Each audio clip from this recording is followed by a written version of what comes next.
Your next comedian this evening is currently coming to us from Central Florida. He's originally from Chesapeake, Virginia. He's a YouTube comedian, an occasional memester. And he once was told in a sports bar in Central Florida, never to play Garth Brooks again. And I feel like in Central Florida that's a pretty big accomplishment. Give it up for a person with the same name as something that many customers in restaurants lack, Curtis E. Good evening. This microphone is not plugged into anything. This is just for show. So based on the stories that I've been hearing tonight, I feel like my set is kind of like a Swedish tourist in the middle of Compton. Like, I don't really think it fits in very well, but I'm already here, so I might as well keep going. So this is what I have for you. When it comes to my occupational history, I always wanted to be a pro wrestler, which you can tell by my frame. But even though there are like skinnier wrestlers that are still successful, I decided a long time ago that is not the life for me. And I know that if I actually tried, I'd probably, just spend my entire career getting paid $100 to get my ass whipped. If I like made it to WWE or something, they'd probably use me as one of the guys to make other people look good. It would probably go like this. All right, your name is going to be Skinny McHipster, and you're going to get in a feud with Braun Strowman. For those of you who don't know, Braun Strowman is this huge, muscly Duck Dynasty Bigfoot guy who tips over ambulances. Kind of a true story. And in the first match, he's going to grab you by the neck and swing you over his head until he yeets you into the 14th row. And then in the next match, the next week, he's going to take you by the ankles and Alabama slam you until you lose consciousness. And then he's going to rip off the ring post, place it with you, and then he's going to slam other people into it. And the next week, he's going to choke slam you to the Spanish announce table and then beat you with the remains. And then he's going to take you onto the spine board that the EMTs put you on and choke slam you through the other announce table. And then he's going to take you and put you in an ambulance, and he's going to tip it over with you inside of it. Then he's going to call another ambulance just so he can tip that one over on top of the other. You're going to be a superstar, Skinny.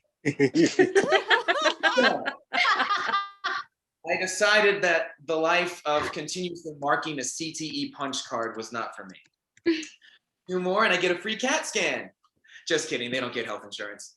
My first ever job though was at the YMCA. I worked in the I Zone, which had children's activities like a rock wall, Foursquare, Just Dance on the Wii, which I would sacrifice my deodorant trying to get the high scores, and then there'd be a kid next to me just going and get like the highest score possible. Like, that's how the kids would embarrass me. And if you thought that I was above embarrassing them back, I was supervising a Foursquare game and participating because your feelings, kids, I win. And I told the kids waiting in line, you have to wait in line. Sadly, it's not 8 square, which is what happens if you multiply 4 by 2. It's fun to do math on the weekends, kids. And the next kid in line, this husky 9-year-old goes, ugh, no, I hate doing math on the weekends. And so he gets into the game, immediately gets out, and starts protesting his case with about as much effectiveness as Giuliani in the election. He goes, no, I didn't do it. I'm guilty. I'm guilty. And the 6-year-old girl goes, don't you mean you're innocent?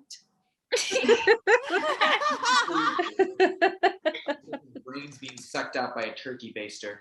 And I couldn't resist. I said, see, kids, this is why we do math on the weekends. And working at a Y, you would think that like we wouldn't come across the crazies like someone at a McDonald's or a Walmart would, and you'd be right, but we still got it. It's just much different. At like a Walmart, you would almost expect them, and especially the ones who dress up crazy. Like, there's a bit of a self-awareness to it. It's like they know, but they just don't care. None of that at the Y. At the Y, they want to prove that they are not crazy. They are going to the Y to work out to make it look like they're not, but they are. There's a great unaware superiority complex permeating those fresh-smelling gyms and those over-chlorinated pools. I once saw a mother absolutely lose every single ounce of it on her daughter because she accidentally bumped over her toddling little brother. She was like, I told you to be careful. I'm not even joking. That is how it sounded. And like, I worked at a theme park for like almost 5 years, and I have, amongst these horror stories of these awful guests driving my anxiety to hostage negotiation levels. I have never seen anyone flip their lid quite like that jar of Karen before me. I kind of walked away from that. But the best and worst example of a Y crazy, there was a dad who would bring in his 2 sons to the iZone, and he forbade them from dancing, from playing Just Dance. He was like, no son of mine is gonna dance. And like, this was a jacked dude. Picture if like the strict dad from Dead Poets Society was played by John Cena, or like that's him in a nutshell. And one day he comes in to pick them up. He sees his 9-year-old son playing or like dancing a little bit. He forces him to do push-ups in the middle of the iZone. And listen, forcing your child, this 9-year-old boy, to do push-ups in the middle of a YMCA is far crazier than going to a Walmart wearing a ripped fur coat, $2 flip-flops, and booty shorts, okay? So, once I escaped the Y, I got a job on a pirate cruise in Virginia Beach. It was a small little thing. It was the bomb diggity.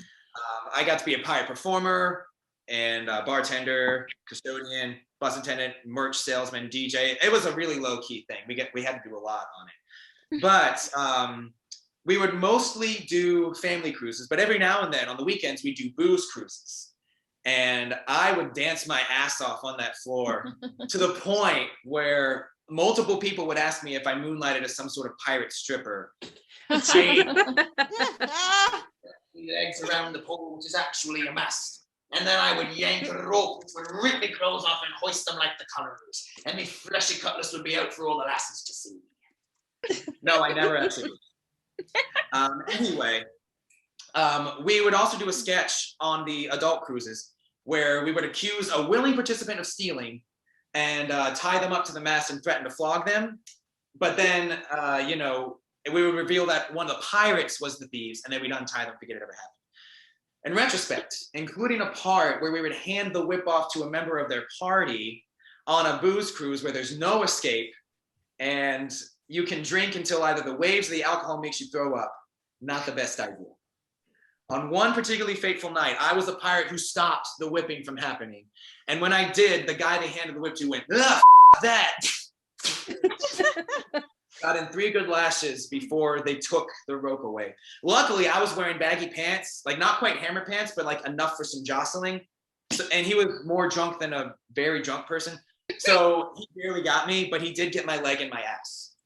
And the leader of his party apologized profusely to me and handed me a $100 tip. So it turns out I didn't need to become a wrestler to get my ass whipped for $100. Thank you all so much. Sorry if this is a little different from the other stories, but I've been courtesy. If you like me, tell your friends. If you hate me, tell your enemies. Thank you all so much. Woo, courtesy, everybody. Keep it going. Wow.